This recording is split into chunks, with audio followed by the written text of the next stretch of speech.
a tomar nuestras Biblias, nos ponemos de pie en el libro, en el Evangelio de Juan. Las Biblias en papel, las Biblias electrónicas, todas las Biblias que tengan, no hay ningún problema con eso. Yo siempre prefiero la mía en papel, simplemente es una cuestión de elección. Vamos al Evangelio de Juan y vamos a leer la palabra de Dios. Evangelio de Juan, vamos al capítulo 1, vamos a estar estudiando en el día de hoy del verso 1 al 5, del verso 1 al 5. Vamos a buscar la palabra misma, verso 1 al 5. ¿Capítulo qué? Capítulo 1, primer capítulo, verso 1.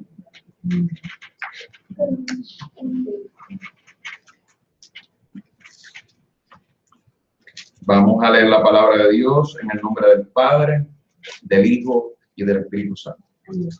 Dice así: en el principio era el Verbo, y el Verbo era con Dios, y el Verbo era Dios. Este era en el principio con Dios.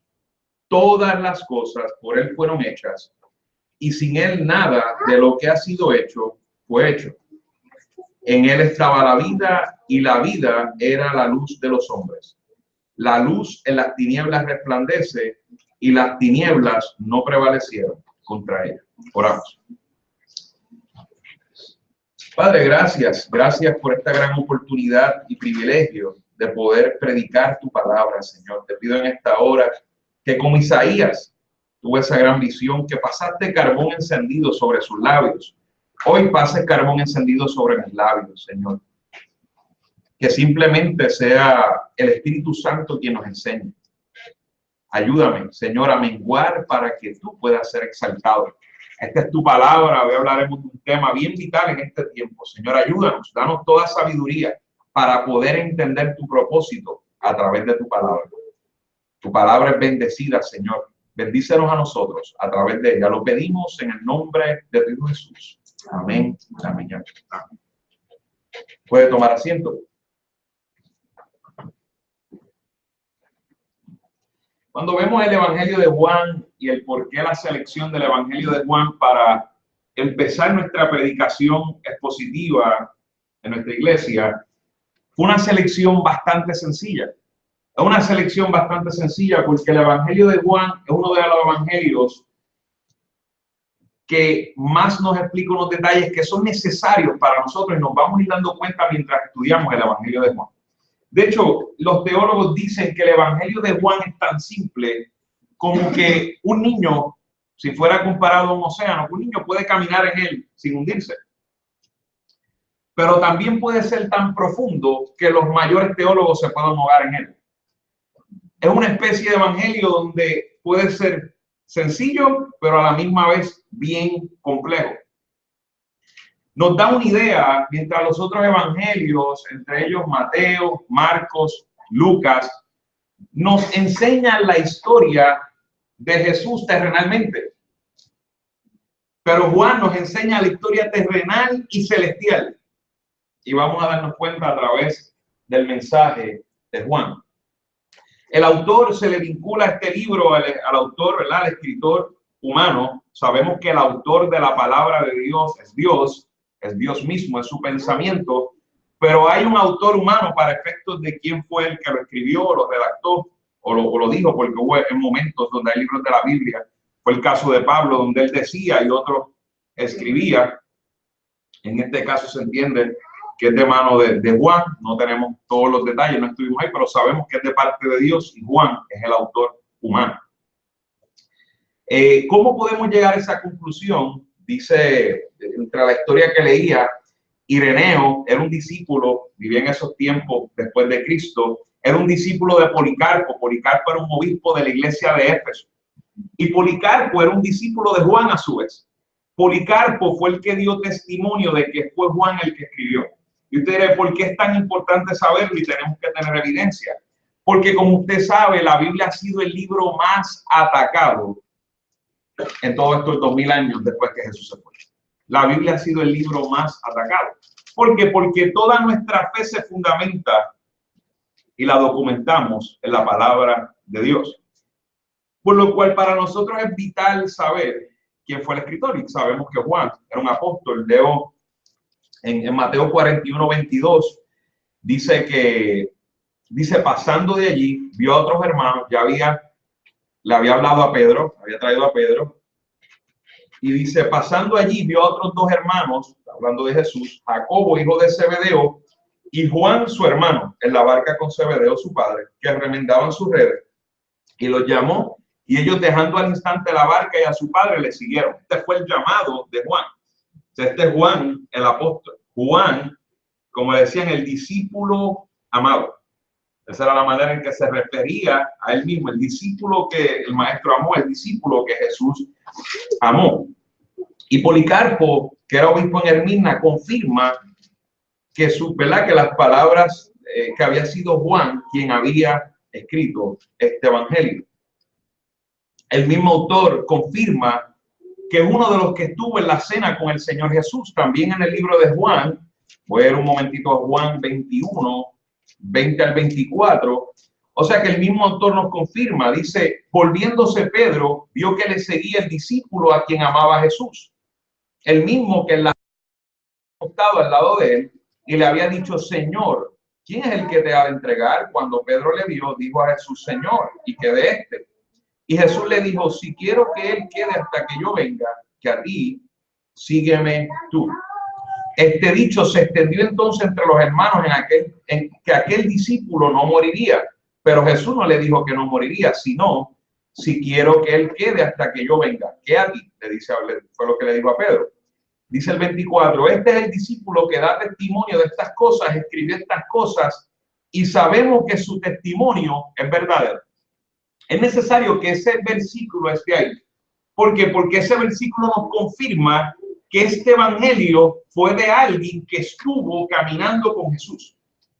Fue de alguien que estuvo en los eventos más importantes de Jesús. ¿Por qué usted cree que esto es importante? Sencillo.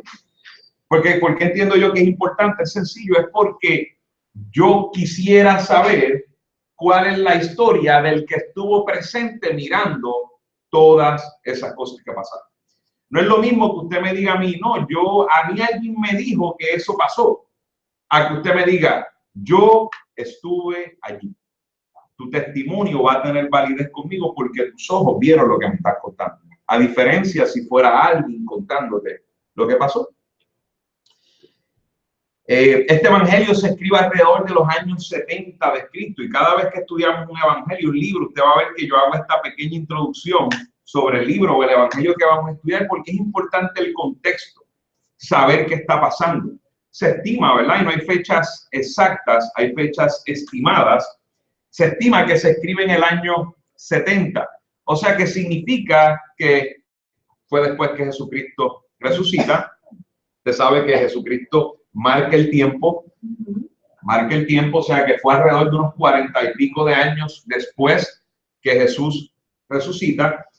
Y Juan escribe esto. Ya los evangelios de Mateo, Marcos y Lucas ya estaban escritos, estaban propagados por todas las iglesias. Y el evangelio de Juan es el cuarto y último evangelio. ¿Y por qué le llamamos evangelio? Evangelio simplemente significa las buenas nuevas de Cristo. Habla sobre la vida de Jesucristo, sobre su nacimiento, su vida, su muerte y su resurrección. Cuando vemos todos los evangelios, se tratan de la vida de Cristo. Que la vida de Cristo es el mensaje de buenas nuevas que la iglesia necesita. Y ya estos evangelios, Mateo, Marcos, Lucas, como ya mencioné, ya estaban escritos. Ahora Juan escribe, porque el Espíritu Santo definitivamente le ordena que escribe, y escribe este último evangelio. Y este evangelio es interesante que si lo lleváramos a un número, a lo mejor el 90% de las cosas que están escritas en el evangelio de Juan no están en los otros evangelios. Ahora bien, confirma y expande la historia y la información que no cubrían los otros evangelios. O sea que Dios permite que Juan aclare muchas cosas dentro de este evangelio. Juan fue un testigo ocular que no había escrito. Y al Juan ahora tener la oportunidad y el panorama completo, ya los otros evangelios habían sido escritos. Obviamente ya Juan los había los había leído, había participado de ellos. Usted imagínese contando una historia, ¿verdad? Vamos a pensar que uno de nosotros, uno de los miembros de esta iglesia y yo, vemos una historia, a pasar que sea Fernando y yo vimos una historia, yo la escribí, la narré.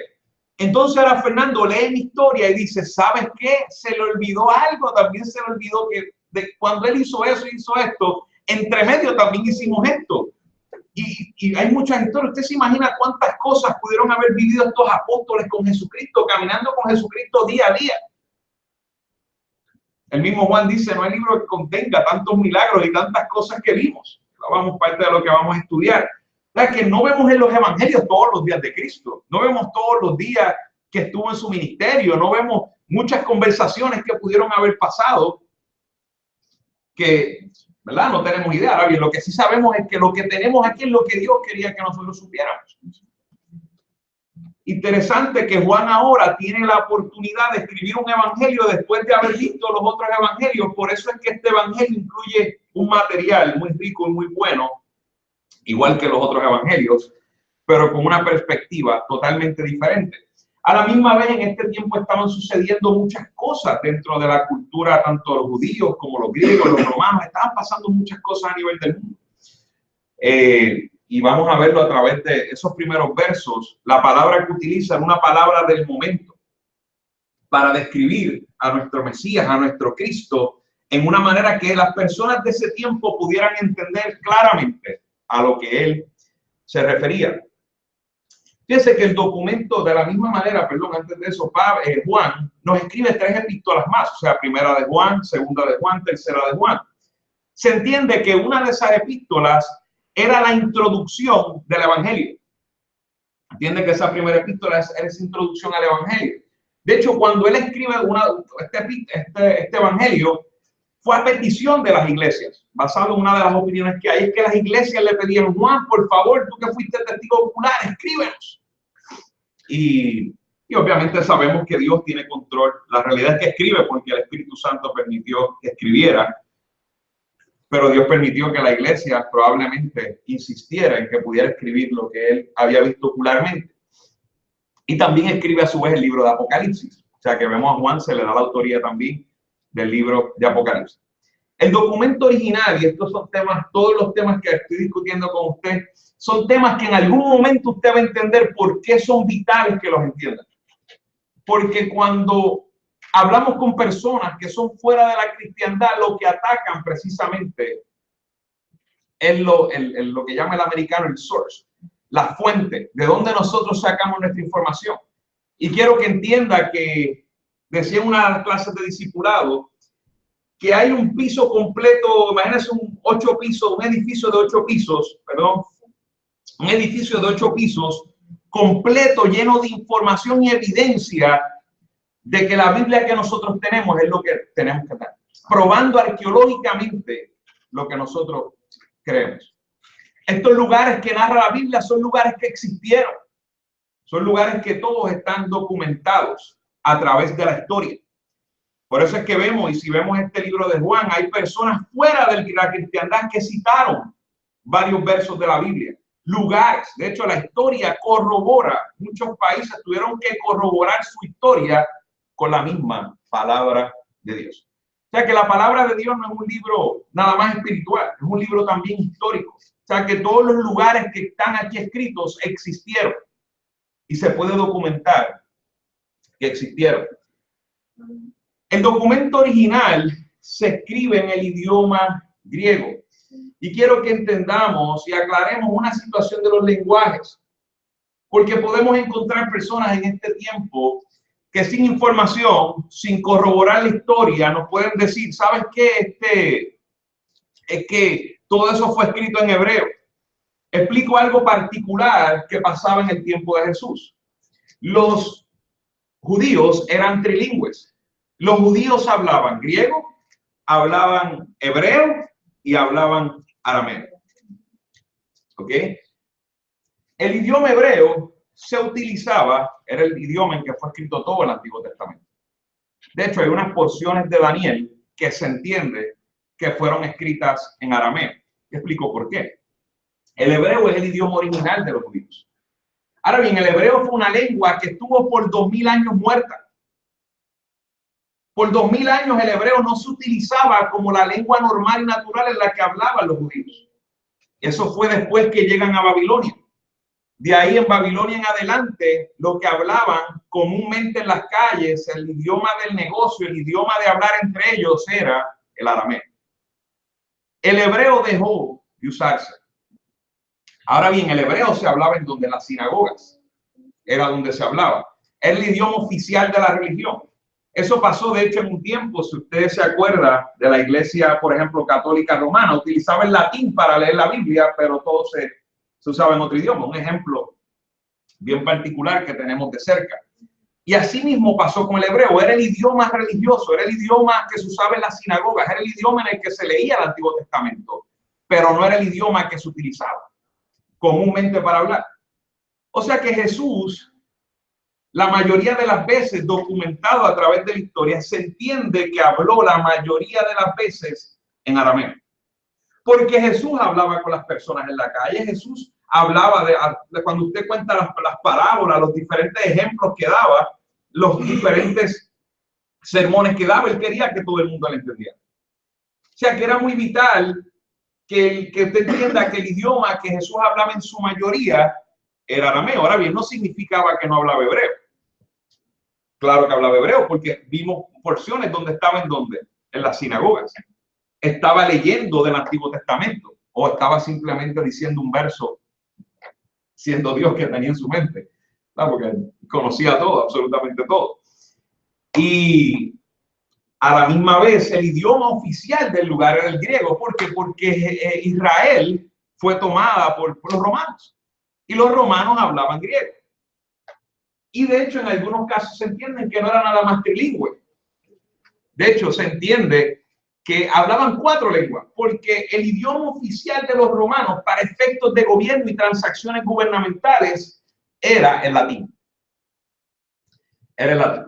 Ahora bien, no se entiende históricamente que la mayoría de los judíos hablaban latín. No, eran muy pocos, ¿verdad? Los judíos que hablaban latín. Pero sí, a los romanos hablan griego, que era su idioma común. Era como decir el inglés en este tiempo, era el idioma, ¿verdad? General a nivel de aquí en Estados Unidos. A pesar de que nosotros estamos hablando español, sabemos que cuando salimos afuera el idioma oficial es el inglés.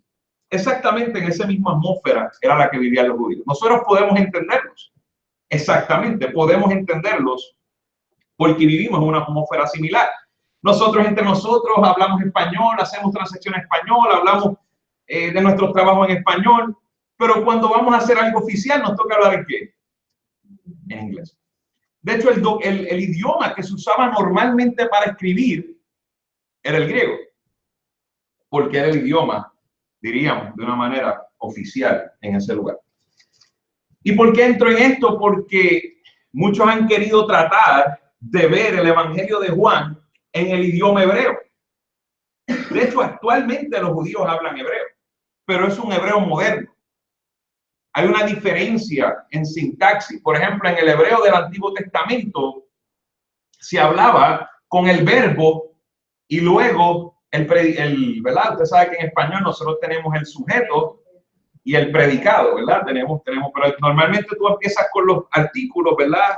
La niña hizo y pones el verbo. Acá no, en el hebreo del Antiguo Testamento se ponía el verbo primero y luego el resto.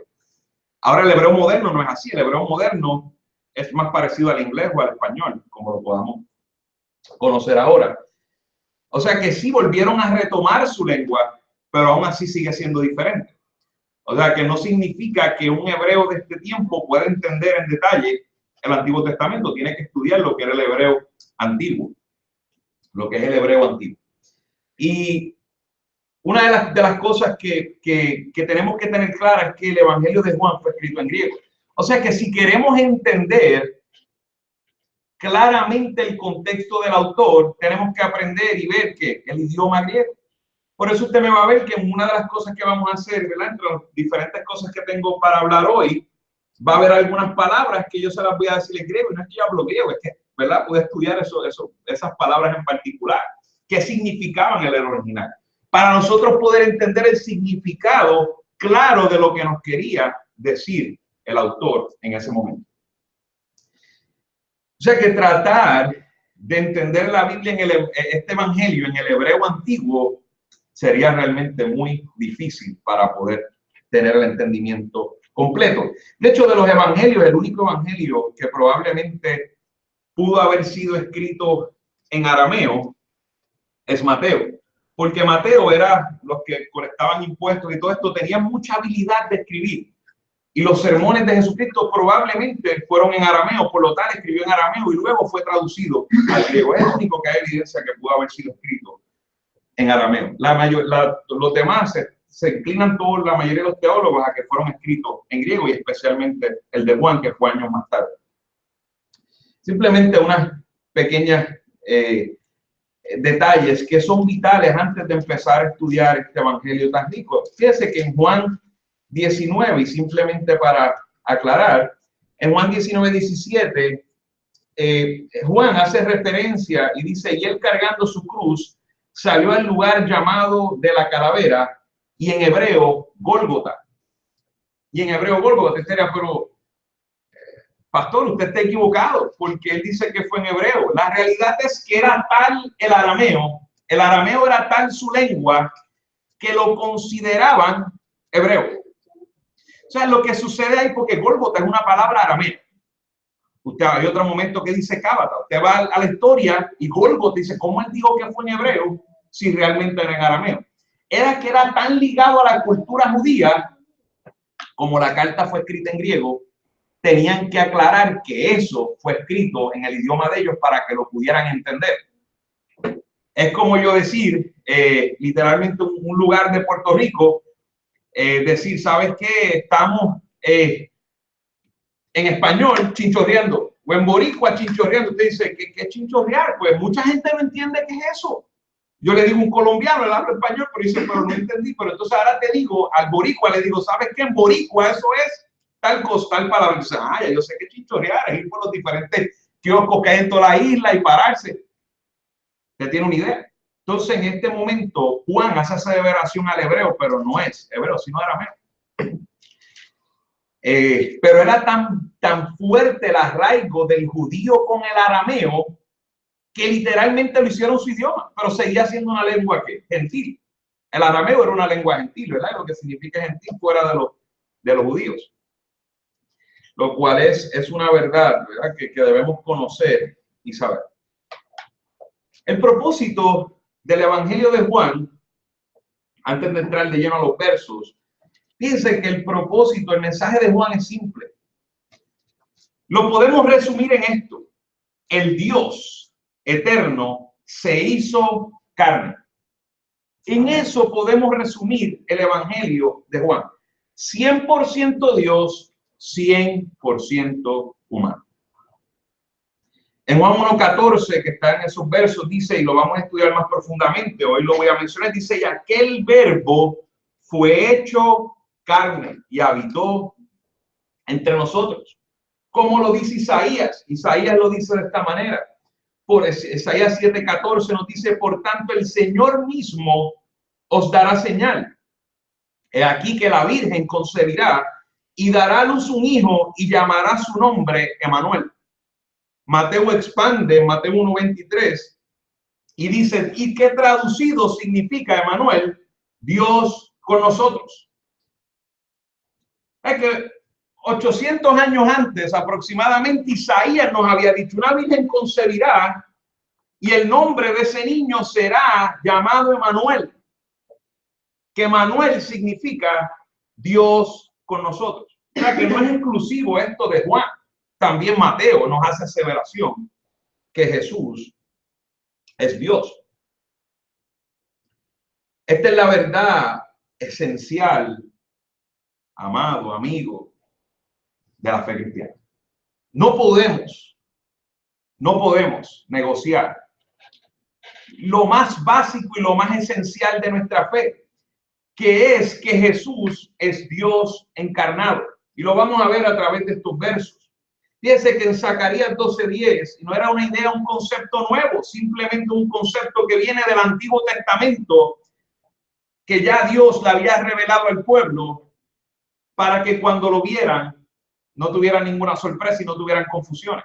Pero qué triste que aún así tuvieron y han tenido hasta ahora confusiones. Dice en Zacarías, uno de los profetas, 12:10, dice: y derramaré sobre la casa de David y sobre los moradores de Jerusalén espíritu de gracia y de oración, y mirarán a mí, a quien traspasaron, y llorarán como se llora por hijo unigénito, afligiéndose por él como quien se aflige por el primogénito. ¿Ves que estaba claro? El Dios estaba claro de que en un momento él iba a tomar ¿qué? Un cuerpo, iba a venir a pagar el precio de los pecados. Ve como dice Isaías 53. Vamos a ver otros versos que vamos a estar discutiendo en este día. Los otros evangelios, como ya dije, no dan la historia terrenal. Juan se enfoca en la historia terrenal y celestial. Fíjense que el propósito de Juan está establecido en Juan 20, en su mismo evangelio. Voy a leer un momentito de Juan 20:31. Dice que, pero estas se han escrito para que creáis que Jesús es el Cristo, el Hijo de Dios, y para que creyendo tengáis vida en su nombre. Es el propósito que el mismo Juan le pone a su libro. Literalmente, ¿sabes qué? Esto yo lo escribí para que creáis que Jesús es el Cristo. El Cristo que esperábamos, del que nos habló, del tabernáculo, de todos estos temas. Este es el Cristo. O sea que un judío que leía esto estaba claro de lo que Juan quería decir. Juan no quería que hubiera dudas. Quiero que entiendas que del Cristo, el Mesías, el Yeshua que nos habló, no puede haber duda. El Hijo de Dios. Y para que creyendo tengáis vida en su nombre. Cualquiera, mire qué interesante que el mismo Juan, en una de sus epístolas, nos dice en segunda de Juan 1:9-11, lo voy a leer, dice: cualquiera que se extravía y no persevera en la doctrina de Cristo, no tiene a Dios. El que persevera en la doctrina de Cristo, ese sí tiene al Padre y al Hijo. Si alguno viene a vosotros y no trae esta doctrina, no lo recibáis en casa, ni le digáis bienvenido, porque el que le dice bienvenido participa en sus malas obras. Juan era bien claro con este tema. En una de sus epístolas después lo aclara y dice: ¿sabes qué? Cualquiera que no persevera en la doctrina de Cristo, punto, no tiene a Dios. Y nosotros como creyentes tenemos que ser bien celosos como lo fue Juan. Tenemos que ser celosos, ¿verdad? Y cuando decimos no le demos bienvenida a tu casa, no es que no puedas ahora recibir gente en tu casa, literalmente. Pero, por ejemplo, en la iglesia, yo no puedo tener a alguien aquí como miembro diciendo: no, Cristo fue un buen hombre, pero no fue Dios. Punto. No eres miembro de la iglesia, puedes venir a escuchar el mensaje si quieres hasta que verdaderamente acepte que Cristo, pero yo no puedo compartir contigo la doctrina porque entonces estoy siendo parte de tus malas obras. De hecho, en un momento, y lamentable para el mundo cristiano, un individuo como Billy Graham, que creía fielmente en muchas de estas doctrinas, se reúne en un momento, como hace unos años atrás, con un político que era mormón. Los mormones no creen que Cristo es Dios, o sea que definitivamente no son cristianos, no compartimos la misma fe. Los testigos de Jehová no creen que Jesucristo es Dios. Pues este individuo, candidato presidencial Mitt Romney, se reúne con Billy Graham y al próximo día la página de internet quitó todo lo que decía que Cristo es Dios. Entonces, ¿qué significa eso? Juan nos está diciendo: no, es que de eso se trata la vida del cristiano. De eso se trata la fe cristiana. O sea que si usted no tiene claro que Cristo es Dios, que Jesús es el verbo que vamos a estudiar en este momento, usted realmente no es cristiano. Usted no ha puesto su fe en Cristo. Usted no estará cuando Jesús usted no estará ahí. Punto. Suena un poquito fuerte, pero así es. Así es. La persona de Jesucristo es atacada diaria en esta sociedad. Usted sabe que usted puede tener amistades que usted les hable de Dios. Mientras, de hecho, en el gobierno, en Estados Unidos, usted puede hablar de Dios sin problema. Porque todo el mundo, el 95% de las personas creen que existe un Dios. Ahora bien, cuando se forma el problema, cuando la situación se pone difícil, es cuando usted ¿qué? Hace mención a Cristo. ¿Sabes qué? Es que yo voy a orar en el nombre de Jesús. No, no, no, espérate, de Jesús no puedes hablar. Porque esa es la verdadera fe. Esa es la manifestación de Dios al mundo, Jesús. Ahora bien, ahí se separan todas las religiones. Ahí se separan automáticamente todas las religiones.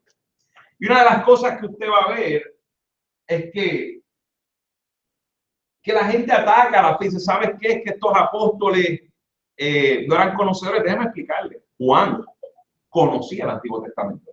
De hecho, si usted ve a Jesús, por eso le decían rabí, le decían rabino, le decían maestro. Nadie puede discutir en este tiempo que Jesús no fue un maestro.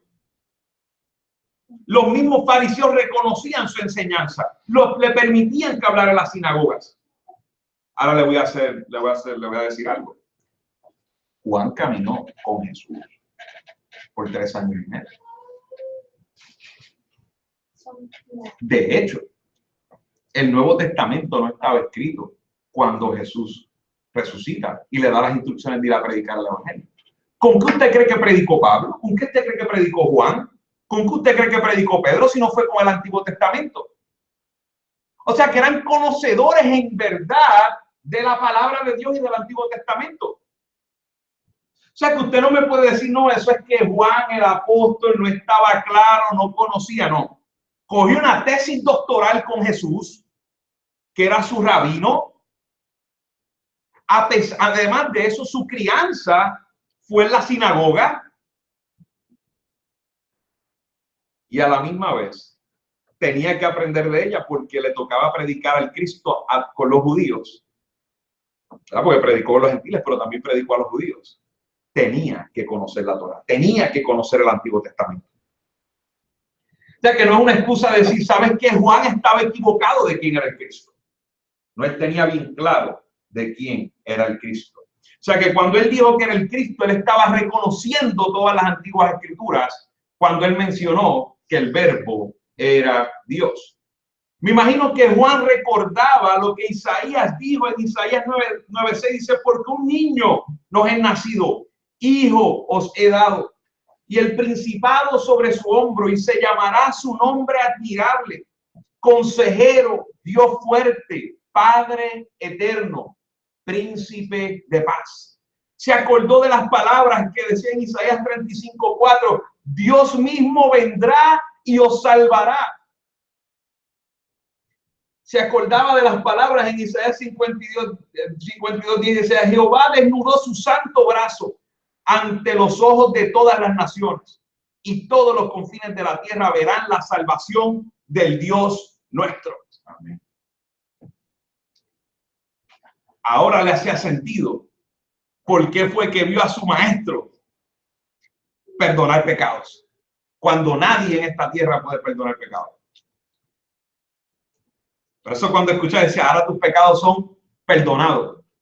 Este es Dios. Es que no hay manera, no hay otro que pueda perdonar pecados. Ahora podemos entender cuando alguien fue y lo adoró, uno de los que le hizo un milagro fue y lo adoró. Dice, por eso es que no lo mandó a levantar, porque créanme que si uno de ustedes me viene a adorar, yo lo voy a levantar a las millas, le voy a decir, papá, no me metan en problemas con el jefe, no, a mí no me adore. Como le pasó al ángel cuando fue Juan a adorar al ángel. Juan estaba claro, Juan estaba bien claro de que si no es Dios, tú no lo puedes adorar. Pregúntale a un judío si tú puedes adorar a alguien que no es Dios, adorar a alguien que no es Dios. Te va a decir claramente no, al único que tú adoras es a Dios. Juan vio a Jesús recibiendo adoración y Jesús no lo impidió. Fue adorado. Todas estas cosas estaban en su mente. Se acordó cuando les dijo, ¿sabes qué? Cuando vayas a pedir algo, pídelo en mi nombre. Wow. ¿Alguien tendrá duda que este es ese verbo, la palabra de Dios hecho carne? ¿Tendrá duda alguien de esto? Ahora vamos a empezar la predicación, no se preocupe. Dice el verso 1, en el principio era el verbo. Y cuando vamos a esta palabra verbo, esa palabra verbo, en el griego era la palabra logos.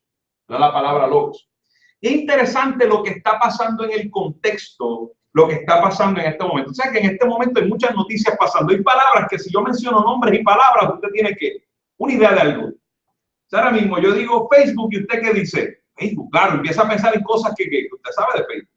Yo digo Trump y mucha gente, pues, ¿verdad? Dice, esas son palabras de este tiempo, son términos de este tiempo.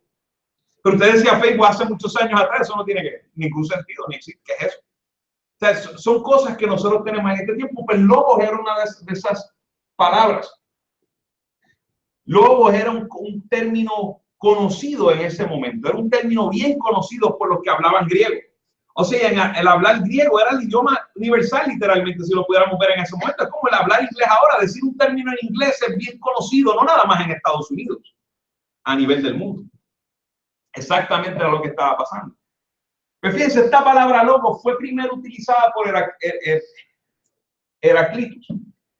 Y estos son datos importantes que usted sepa. Heraclitus vivió antes de Cristo, en los años 500 antes de Cristo. Y usó la palabra como una expresión para referirse a Dios. Heraclitus utilizó esa palabra. Fue cuando primero hay un récord de que se escuchó esa palabra y él la utilizó para expresar y referirse a Dios. Luego de él, años más tarde, podríamos decir un siglo más tarde, los estoicos, que era un grupo, ¿verdad? Un pueblo, lo usaron para referirse al poder que controla y ordena al mundo.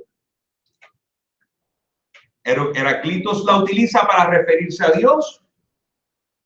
Los estoicos lo utilizan para referirse a lo que controla y ordena al mundo. De hecho, no tan solo en el mundo griego. Los judíos, un judío llamado Filo, era un judío de Alejandría, relacionó la idea de logos a Yahweh. Dijo, no, en un momento ustedes están equivocados. Ese logo del que ustedes hablan es Yahweh, es Dios, el Dios de Israel.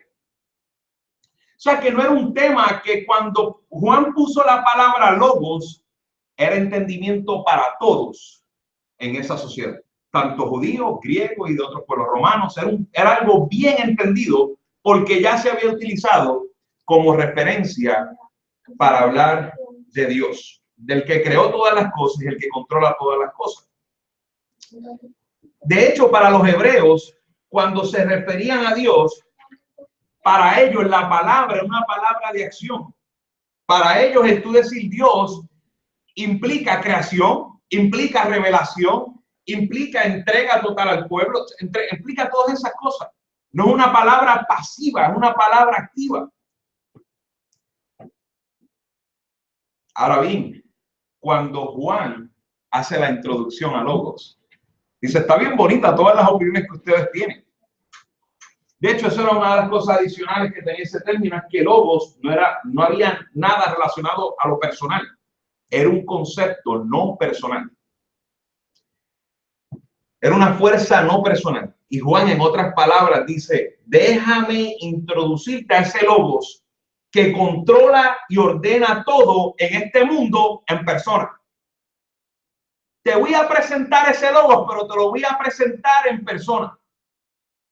El que controla y ordena absolutamente todo. ¿Qué usted cree que fue el Espíritu Santo que le dio ese término para utilizar a Juan? Que tanto, ¿verdad? Tantas cosas ha traído en este tiempo. O sea que cuando usted ve en el principio era el verbo, está hablando, era el Logos. Y dice, el Logos era con Dios. Dice, y el Logo era Dios. Hay tres partes muy importantes. Usted sabe que para los judíos ese término lo podían comparar con la palabra Mimra, que aparece muchas veces en el Antiguo Testamento. Muchas veces en el Mimra es la palabra de Dios. Por eso usted va a ver algunas traducciones que dicen la palabra. En vez del verbo dicen la palabra. Perdón. Dios hablado, dice la Biblia en Hebreos 1:1 al 3 y lo voy a leer. Dice, Dios habiendo hablado muchas veces y de muchas maneras en otro tiempo a los padres por los profetas, en estos postreros días nos ha hablado por el Hijo. O sea que tampoco para los hebreos, para los judíos, debía haber duda. La misma carta a los hebreos le está diciendo que Dios nos habló a través de los profetas. Ahora, en otro tiempo, dice, en estos postreros días nos ha hablado por el Hijo. Nos ha hablado por el Hijo. Dice, a quien constituyó heredero de todo y por quien asimismo hizo el universo, el cual siendo el resplandor de su gloria y la imagen misma de su sustancia, y quien sustenta todas las cosas con las palabras de su poder, con la palabra de su poder, habiendo efectuado la purificación de nuestros pecados por medio de sí mismo, se sentó a la diestra de la majestad en las alturas. O sea que ese concepto para los judíos no era un concepto foráneo. Era un concepto que ellos entendían porque Dios siempre se había manifestado a través de la palabra, a través del verbo. Se había manifestado a ellos a través de la palabra. Y ahora en estos postreros días se había revelado a través de su Hijo. Y era un concepto para ellos. Que entendíamos, ¿verdad? Que había claridad, pero vemos cómo no había claridad entre muchos de ellos. De hecho, es la representación exacta de la naturaleza de Dios. Mire que dice en Colosenses 2:8 al 9. Mirad que nadie os engañe por medio de filosofías y huecas sutilezas, según las tradiciones de los hombres, conforme a los rudimentos del mundo, y no según Cristo. Porque en él habita corporalmente toda la plenitud de la deidad. Porque en él habita corporalmente toda la plenitud de la deidad. Eso está en Colosenses 2:8 al 9. O sea que estaba claro de que en ese cuerpo que vieron los apóstoles, que Jesús estaba contenida toda la deidad. Dice en Hebreos 2:14, así que por cuanto los hijos participaron de carne y sangre, él también participó de lo mismo. Está hablando, haciendo referencia al Señor Jesús. Dice, él también participó de lo mismo para destruir por medio de la muerte al que tendría el imperio de la muerte, esto es al diablo. Hay que estaba claro de que fue un cuerpo, ¿verdad? Porque también usted va a ver religiones que hablan de que no, Jesús vino y simplemente era algo que se no. Vino, tuvo hambre, lloró, padeció, sufrió, tuvo en carne y sangre. Hay 3 puntos en esos versos en ese primer verso que no podemos pasar desapercibidos, que son vitales para entender. Y el primer punto es la preexistencia con Dios. Estamos hablando del verbo, el logos, del quien Juan está hablando como el logos. La preexistencia, eso significa que siempre ha existido. Siempre ha existido. La coexistencia con Dios, que lo vemos en la segunda porción, y el verbo era con Dios, y la autoexistencia con Dios. Fíjense que nos dice en el principio, y cuando hablamos del principio, la realidad es que el principio, vemos a Génesis 1:1, me dice, en el principio creó Dios los cielos y la tierra. Nos deja claro que hubo una creación. Y si usted analiza, Jesús no está en la creación. Entonces, si tú no estás en la creación, tú no estás desde Génesis hasta, porque, ¿verdad? Obviamente después vemos la manifestación de Dios, pero si tú no estás en la creación, entonces tú no estás sujeto ni a tiempo ni espacio. Entonces tú eres eterno, literalmente. Y cuando entendemos la eternidad, que Jesús no pertenece a tiempo y espacio, nos está diciendo Juan, en el principio era el verbo. En el principio era el logos. El verbo utilizado es eins. Esa es la palabra original. Dice, cuando Moisés le pregunta a Dios, ¿quién le diré que me envía? Él le contestó, y esto fue la conversación de Moisés con Dios. Él le dice, yo soy el que soy. En otras palabras le dijo, el Eterno. De hecho, Jesús se describió a sí mismo así, de esa misma manera. En Juan 8, 56, 59, dice, está en una discusión con los fariseos, con los judíos, y dice, Abraham vuestro padre se gozó de que había de ver mi día. Y los judíos dicen, mira lo que le contesté, dice, entonces le dieron los judíos, aún no tienes 50 años y has visto a Abraham. Se vivieron en tiempos diferentes. O sea, él le está diciendo, Abraham me vio y se gozó de mi día. Y ellos le dicen, pero tú estás loco, pero si tú no tienes ni 50 años, ¿cómo tú viviste con Abraham? Y Jesús le contesta, de cierto digo, de hecho, cuando usted vea de cierto diga que vienen al examen. Eso es muy importante. Dice, antes que Abraham fuese, yo soy. Y te dice, sí, pero yo soy en estos días, yo digo, yo soy pastor, yo soy esto, sí, parece bien liviano, pero esto no fue nada liviano. Cuando él dijo yo soy, mira lo que pasó automáticamente. Tomaron entonces piedras para arrojárselas. Cuando un judío tomaba una piedra, no era que le quería dar una piedra, era que lo quería matar, porque así era que se mataba en ese tiempo. O sea que estaba claro que cuando Jesús dijo yo soy, antes que Abraham, yo soy, está utilizando el mismo concepto que utilizó Yahweh para presentarse aquí a Moisés. Yo soy el Eterno. Eso fue exactamente lo que dijo Jesús. Yo soy el Eterno. Por eso es que Abraham me vio. Por eso es que Abraham se gozó de mi día. Entonces, vemos aquí cómo definitivamente vemos la preexistencia con Dios. Ahora vemos la coexistencia con Dios. La connotación de lo que Juan está escribiendo y el verbo era con Dios era literalmente una connotación que se utilizaba para que entendieran que se vieron cara a cara, estaban cara a cara. Eso era literalmente lo que significa, o sea, lo cual vuelve a todo el mundo en cierto punto confuso porque dice, ajá, pero entonces son dos dioses. Por eso es que nosotros tenemos claridad de lo que es el concepto de la Trinidad. Porque vemos a un solo Dios que se manifiesta al hombre en tres personas. Y por eso es que podemos entender el concepto claro de cara a cara. Por eso lo podemos entender. De hecho, en Proverbios 8, 27 al 31, y les recomiendo de hoy en adelante que usted se traiga una libretita y la haga la libretita de las predicaciones y vaya escribiendo, ¿verdad? Y estamos grabando para beneficio de todo el mundo, eventualmente lo posteamos, pero hay mucha información que yo sé que eventualmente en algún momento la va a utilizar. Una de las cosas, ¿verdad? Y personalmente hago un paréntesis, la manera en que yo he aprendido muchos temas y muchas cosas, porque cada vez que voy a una predicación me voy con mi libreta y voy haciendo anotaciones y después las releo y ¿qué sucede? Me las voy aprendiendo. En Proverbios 8, 27, 31, miren qué interesante esta interacción. Dice, cuando formaba los cielos, allí estaba yo. ¿Quién usted cree que era un humano? ¿Era alguien creado por Dios? Pues estaba formando los cielos, no había ni cielo. ¿Era eso? Cuando formaba los cielos, allí estaba yo. Quien escribió los proverbios fue Salomón. ¿Usted cree que fue Salomón? El que dice yo, no. Él está escribiendo inspirado por el Espíritu Santo.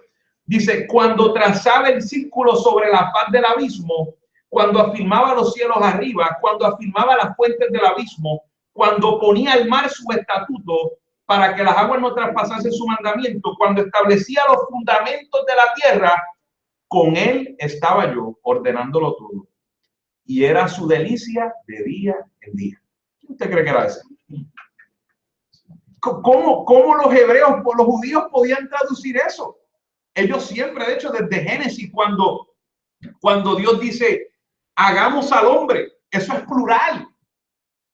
Cuando está la torre de Babel y dice, descendamos, es una palabra en plural. O sea que la Trinidad ha sido manifestada desde antes. Porque era un término en plural. De hecho, los judíos no sabían explicarse. Y decían muchos de ellos, ¿cómo es posible que Dios dice descendamos? Y no era una palabra singular. Dios le pudo haber dado la inspiración de escribir una palabra, voy a descender. No, era plural. Elohim. O sea, mire, dice, con él estaba yo ordenándolo todo y era su delicia de día en día, teniendo solaz delante de él en todo tiempo. Me regocijo en la parte habitable de su tierra y mis delicias son con los hijos de los hombres. O sea, que vemos la coexistencia, vemos ese verbo que era, ¿verdad? Ese verbo era con Dios. Ha estado en todo tiempo, eterno. Y vemos también definitivamente la autoexistencia con Dios. Ahora bien, la autoexistencia la vemos en el verso 3. Dice, todas las cosas por él fueron hechas. Y sin él, nada de lo que ha sido hecho fue hecho. Es una connotación fuerte. Fíjense ustedes que nadie tiene duda con que Dios es el creador.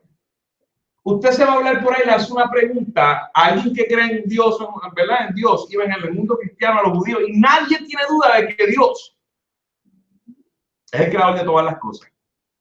De hecho, usted ve estos versos, los testigos de Jehová, ¿verdad? Pues tienen una traducción específica, dicen, y este verbo era un Dios, poniendo como si existieran otros dioses, y vamos a ver que definitivamente eso no era así. Y nadie tiene duda de que Dios es el creador, pero que muchas dudas tenemos para decir que Jesús es Dios. Sin embargo, en esos versos dice que por él fue creado todo. De hecho, de la manera que lo dice, mire esto que interesante, dice, la manera en que utiliza en el griego, quiero que entienda algo de la gramática griega, cuando usted pone un positivo y un negativo es absoluto. No hay nada fuera de eso. Así es la gramática griega. Y Pablo lo utilizó muchas veces en Romanos, y lo vamos a ver eventualmente. Juan lo utiliza aquí, un positivo y un negativo. Dicho, todas las cosas por él fueron hechas, y sin él nada de lo que ha sido, fue hecho. Esa es la parte negativa.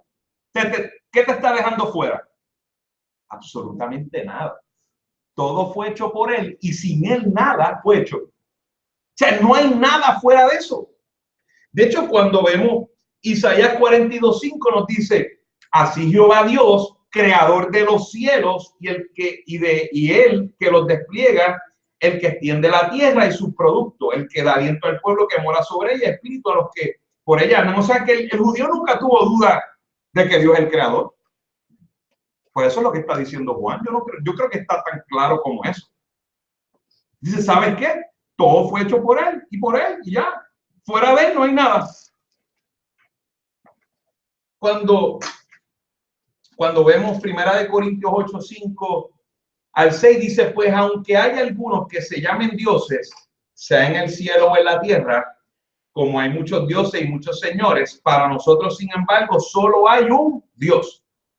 O sea que si un testigo de Jehová te dice en ese verso, porque así que en el verso primero dice, en el principio era la palabra, de hecho utiliza la palabra, de nada malo eso. Y la palabra era con Dios, y la palabra era un Dios con D minúscula. Entonces usted va a 1 Corintios y dice, ¿sabes qué? De hecho, ¿verdad? Y si fuéramos en detalle, eventualmente lo haremos en un estudio. Dice que si utilizamos eso, el problema que tienen los mismos testigos de Jehová es que si aplican esa misma regla en el griego, en los versículos posteriores, se le hace un lío brutal. Entonces, mire cómo funciona. Usan dos reglas. Para ese verso son una regla y para los otros versos utilizan otra, la misma que nosotros utilizamos para el primero.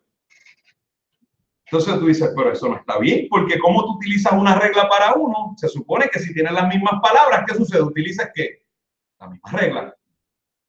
Claro, pero si utilizar la misma regla, se forma un lío, porque ahora están diciendo un Dios con letra minúscula no es el Dios creador poderoso como Juan aclaró en el primer versículo. Así que si lo entendemos, ¿verdad? Y dejamos claro que lo que Juan está diciendo es que ese verbo es Dios. Por eso es que no tenemos problema con hacerlo creador, porque sabemos que Dios es el creador de todas las cosas. Y antes de discutir esa porción de que es Dios, discuto el verso 4. Dice la Biblia que en él estaba ¿qué? la vida, y la vida era la luz de los hombres. Nadie le dio vida. De hecho, la palabra vida, normalmente en el griego, ¿verdad? La vida, no normalmente, lo que significa la palabra vida biológica es bios, B-I-O-S, bios. En ese caso, la palabra vida que dice ahí no es bios, no es bios, que viene de biológica. La palabra que se utiliza ahí es zoe, que es la vida espiritual. O sea que en el verso 3 ya nos está diciendo, él creó todas las cosas. Así que ¿quién creó la vida biológica? La creó él. Pero además de crear la vida biológica, también creó ¿qué? La vida espiritual. Que puede ser vida espiritual, principio de la vida, la realidad de la vida. O sea que cuando un bebé viene al mundo es que es bios lo que se utiliza, bios, ¿verdad? Donde viene biología.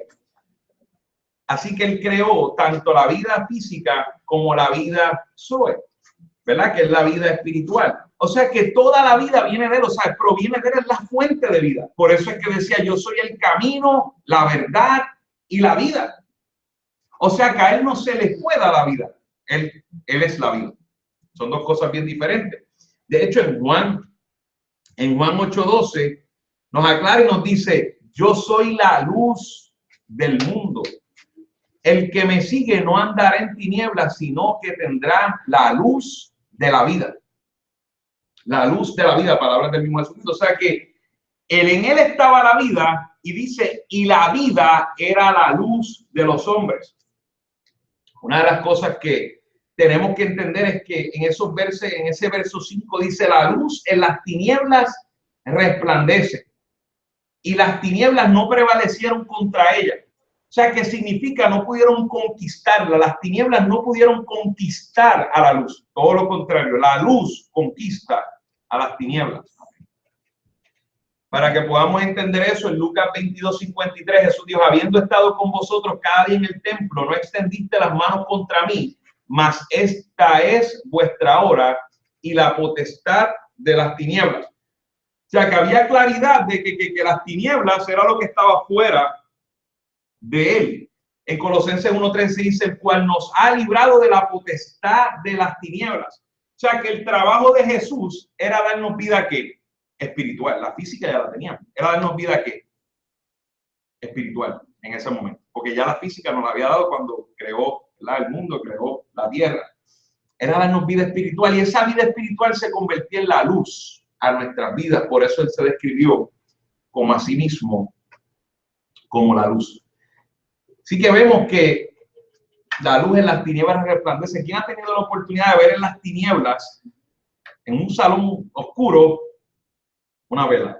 ¿Cómo la luz resplandece?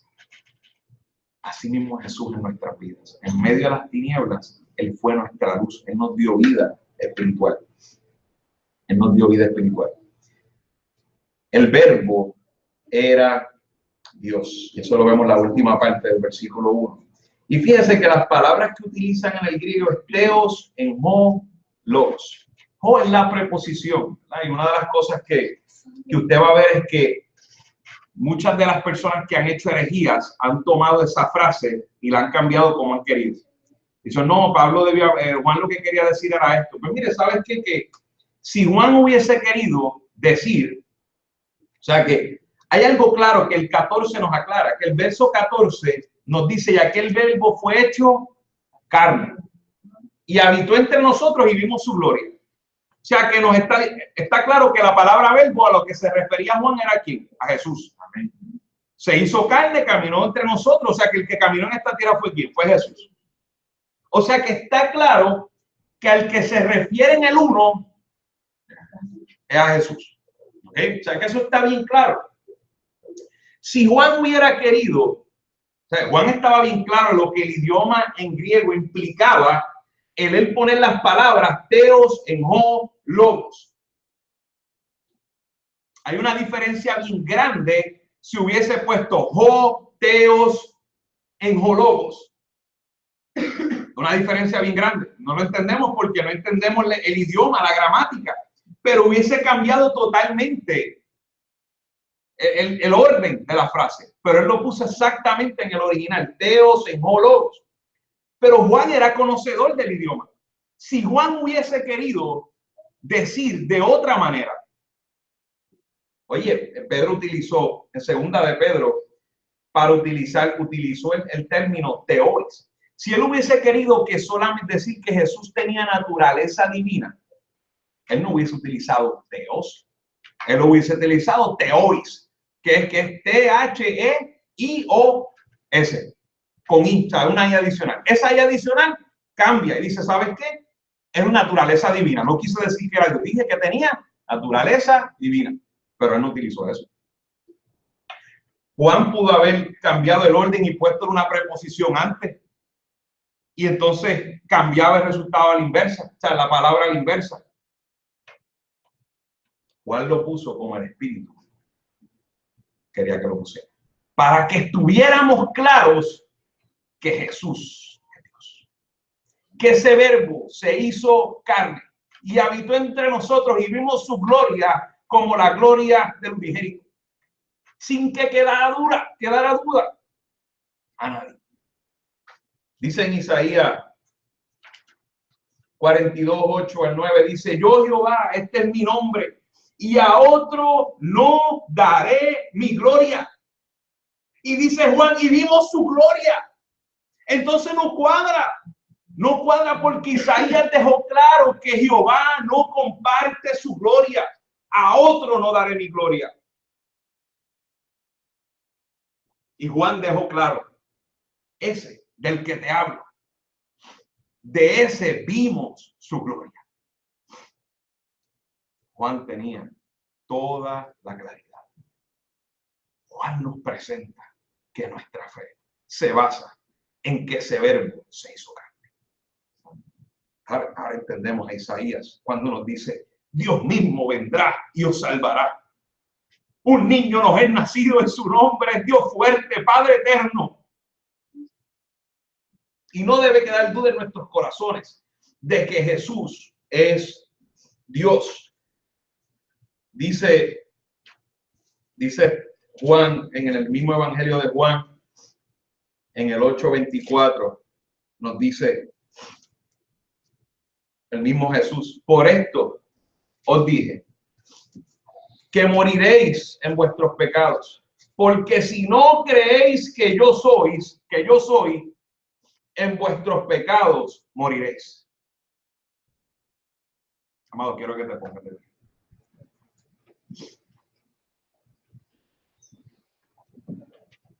El Evangelio de Juan es claro.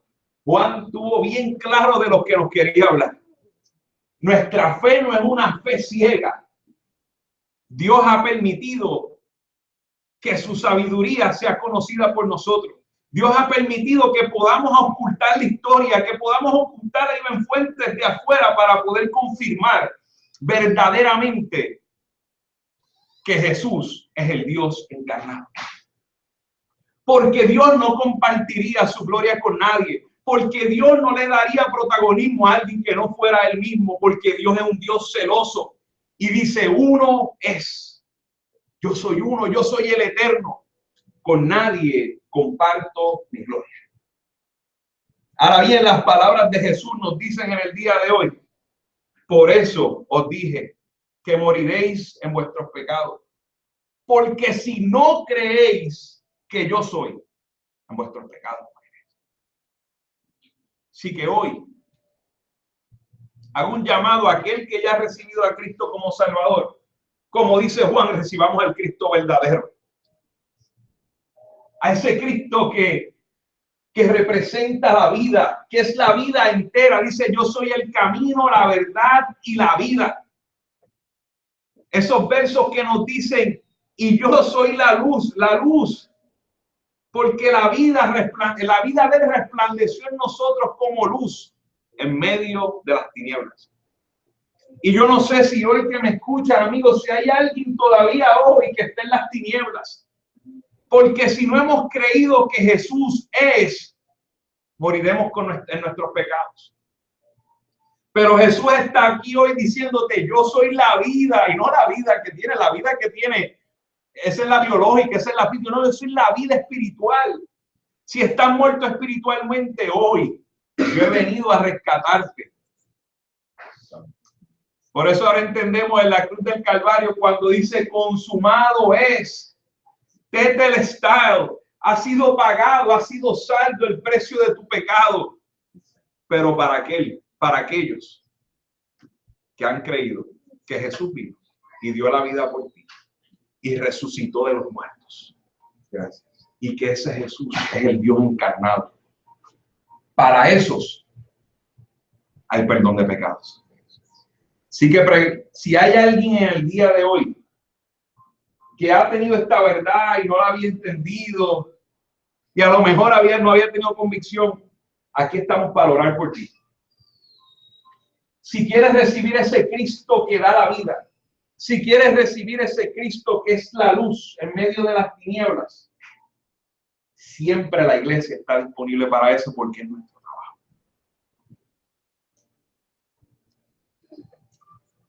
Damos gracias. Y a ese es el que damos toda la gloria y toda la honra. A ese es el que exaltamos.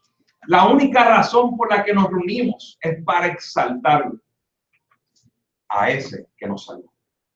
Y que podamos decir como Juan, y vimos su gloria como gloria del unigénito. Gracias, Señor. Gracias, Padre Celestial, por este tiempo tan lindo que nos das.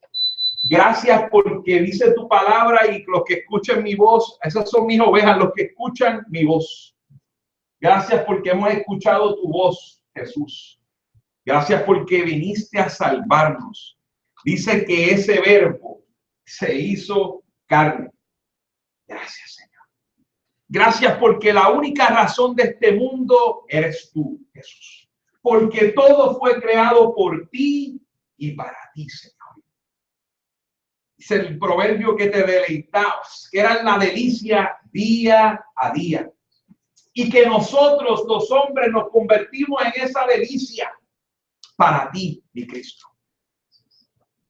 A pesar del dolor, veías la delicia de venir a salvarnos. Nuestros nombres estaban en tu mente en la cruz del Calvario, Señor, gracias. Gracias por tu salvación. Gracias, Dios, porque tú has venido. Resucitaste, caminaste entre nosotros, moriste y resucitaste por cada uno de nosotros. Ponemos nuestra fe en ti, Señor, porque un día te volveremos a ver.